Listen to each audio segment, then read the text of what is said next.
السلام علیکم ناظرین، اپنی زندگی کو آسان بنانا اور زندگی کو مشکل کر لینا، یہ دونوں چیزیں ہمارے اپنے اختیار میں ہیں۔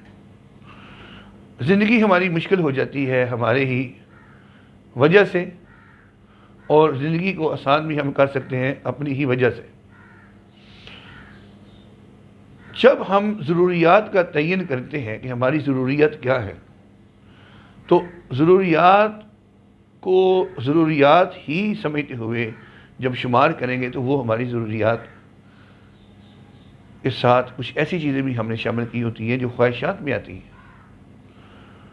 خواہشات اس دنیا میں دیکھیں، اللہ تعالیٰ نے ایک ڈسپلن اس دنیا کا بنایا ہے، اس نے اس دنیا کو بنایا ہے اور اس کا ڈسپلن بھی اللہ تعالیٰ نے بنایا ہے۔ وہ پہلے ہمیں پتہ تو ہو کہ وہ ہے کیا۔ اللہ تعالیٰ آپ کی ضرورت کو کس چیز کو ضرورت مانتا ہے اور اس کے پورا کرنے کا ذمہ لیتا ہے، اور پھر اس کی وجہ سے یہ سسٹم اسی طریقے سے چلتا ہے۔ ابھی ایک ساتھی بات کر رہے تھے، اتنی دنیا میں دولت ہے، وہ اتنی دولت اتنے لوگوں کے ہاتھوں میں ہے، اور اتنے لوگوں کے ہاتھوں میں ہے، اور اتنی فلانے طبقے کے ہاتھوں میں ہے، اور اس دولت کا 0.1% سے بھی کم جو ہے وہ 80% لوگوں کے حصے میں آیا ہوا ہے۔ اس لیے غربت ہے اور دولت کی غیر منصفانہ تقسیم ہے، نظام ہے غیر منصفانہ تقسیم کا۔ یہ بات وہ ساتھی نہیں کرتے، اور ایک پورا ایک طبقہ ہے جو یہ بیٹھ کے جمع تفریق کرتا رہتا ہے، اور وہ لوگوں کو اس حوالے سے کہ عوام دولت کی تقسیم غلط ہے، اس لیے ساری خرابیاں ہیں، اس کو پروجیکٹ کرتا ہے پوری دنیا میں اور یہ موضوع چھیڑتا ہے۔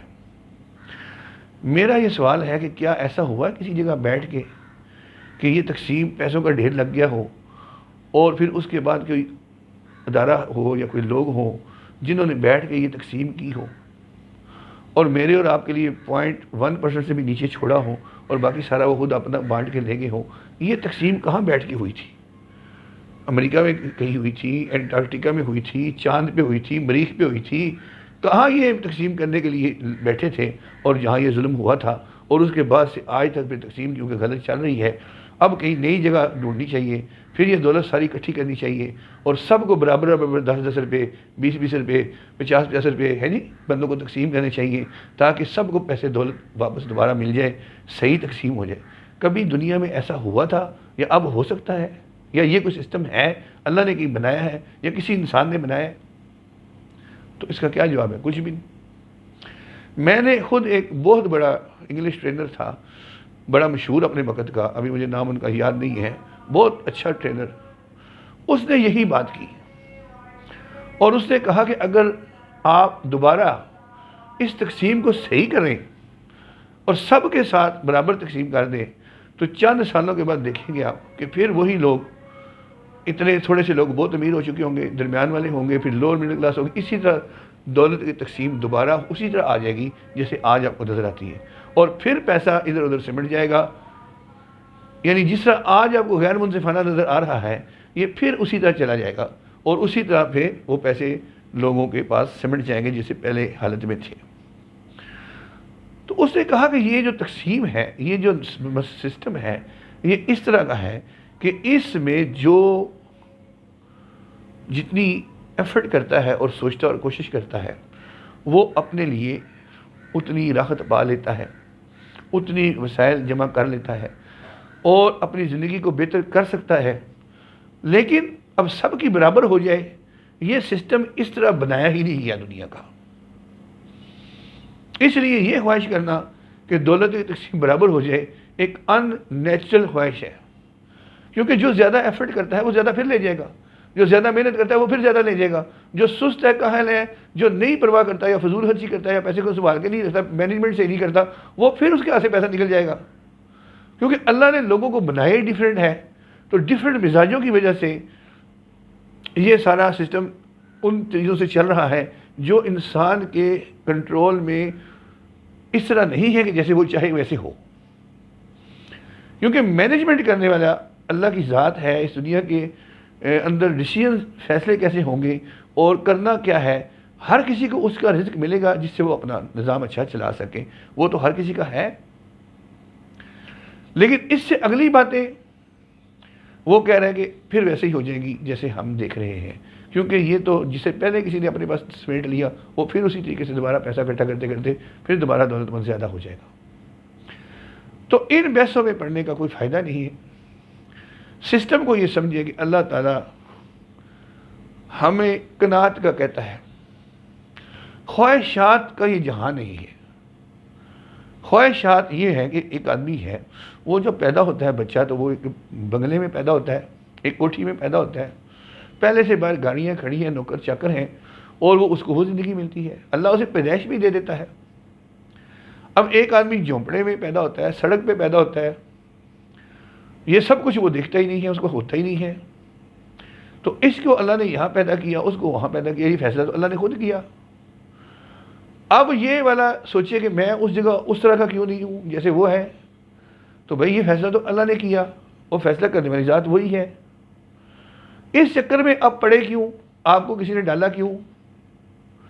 ضروریات زندگی تو 2 روٹیاں ہیں اور سونے کے لیے جگہ ہے اور تن ڈھکنے کو لباس ہے۔ یہ ضروریات ہیں جن سے بغیر گزارا نہیں ہے۔ یہ اگر کسی کو موجود ہے اور مل رہی ہے تو وہ ضروریات تو یہی ہے۔ اب آگے کسی کو نواز دیا ہے کہ اللہ تعالیٰ نے، کسی کی خواہشات بھی دنیا میں پوری ہو رہی ہیں، وہ کھانے اپنی مرضی کے آرڈر سے بنواتا ہے کہ مجھے آج یہ کھانا ہے، مجھے یہ کھانا ہے۔ ایک یہ ہے کہ گھر میں جو پکتا ہے وہی کھاتے ہیں۔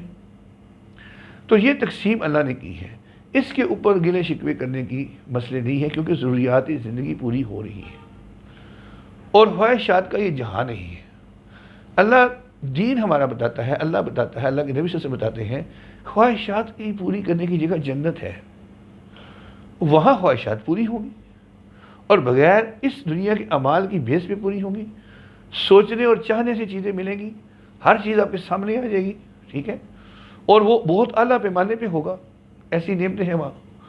تو ایک جگہ ہے جہاں خواہشات پوری ہونی ہے، وہ جگہ یہ نہیں ہے۔ جن کی یہاں پوری ہو رہی ہے اس چکر میں ہم نہ پڑے، یہ لمبی بحث ہو جائے گی، لمبی باتیں ہو جائیں گی، جلدی سمجھ میں نہیں آئے گی، اور سمجھ میں آ بھی جائیں گی تو نتیجہ پھر یہی نکلے گا کہ ہمیں اپنے آپ کو قناعت پہ رکھنا ہے اور اللہ کے دیے پہ شکر کرنا ہے، اور زیادہ کی کوشش کریں۔ آپ کس نے منع کیا آپ کو؟ بڑھائیں رزق اپنا، محنت کریں۔ یہ جو مقدر کی بات ہم کرتے ہیں کہ بھائی جتنا مقدر میں اتنا ملے گا، تو اسی دین میں تو بہت ساری باتیں ایسی بتائی ہیں جس سے کرنے سے وہ کہتا ہے رزق بڑھ جاتا ہے، ملٹیپلائی ہو جاتا ہے۔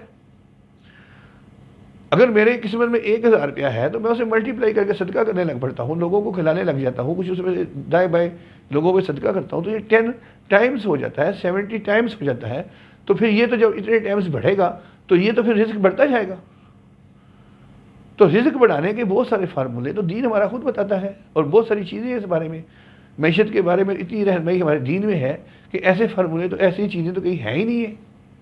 یہاں اس کمرے میں بیٹھے بیٹھے 1 روپیہ لگائے بغیر میں اپنے رزق میں اضافہ کر سکتا ہوں، 1 روپیہ لگائے بغیر، 1 آنا لگائے بغیر، اور اضافہ بھی اتنا کہ اس کی سوچ بھی نہیں کہ وہ کتنا اضافہ آگے مل سکتا ہے۔ اللہ کے ہاں قانون ایسے ہیں کہ اس کے ساتھ 100 بھی مل سکتا ہے، 1000 بھی مل سکتا ہے، لاکھوں کروڑوں بھی مل سکتی ہے اسی طریقے سے۔ تو ہم سسٹم کو سمجھے اللہ کے کو، دنیا کا سسٹم نہ سوچیں کہ کیسے بگڑا ہے، کس نے بگاڑا ہے اور یہ کیسے ہونا چاہیے، اس کو اب چھوڑ دیں۔ یہ اللہ چلا رہا ہے، اس کا کام ہے، وہ چلا رہا ہے بڑا اچھے طریقے کے ساتھ۔ میرا ایک چھوٹا سا گھر ہے، مجھے 4 بچے، 2 بچے، 3 بچے، 1 بیوی، یہ 5 افراد کو ہم نے مینیج کرنا ہے، مجھے اتنا ہی سوچنا چاہیے۔ جب میں عمران خان بن کے پاکستان پہ رول کروں گا تو پھر مجھے وہ سوچنا ہے کہ پاکستان کے لیے میں نے کیا کرنا ہے۔ ابھی تو مجھے پاکستان کے لیے نہیں کرنا نا، اپنے گھر چلانا ہے۔ تو اتنی بڑی بڑی سوچیں سوچنے کی ضرورت کیا ہے، ٹینشن لینے کی؟ تو سسٹم کو جب آپ سمجھیں گے آپ کے اندر سکون پیدا ہوگا، اور آپ گلے شکووں والی زندگی سے، بے چینی سے نکل کے اپنے مسائل کو حل کرنے کے لیے ایک اسٹریٹجی بنائیں گے، اور وہ بہت سمپل ہوگی، اور بہت آسانی سے آپ کے مسائل حل ہو جائیں گے۔ اللہ ہمارا حامی و ناصر ہو، ہمیں صحیح رہنمائی کرے۔ عامر حنفی کو اپنے YouTube channel news and views by Aamir سے اجازت دیجیے۔ فی الحال اتنا ہی، اللہ حافظ۔ ویڈیو کو لائک اور شیئر کریں، چینل کو سبسکرائب کریں اور میری حوصلہ افزائی کریں۔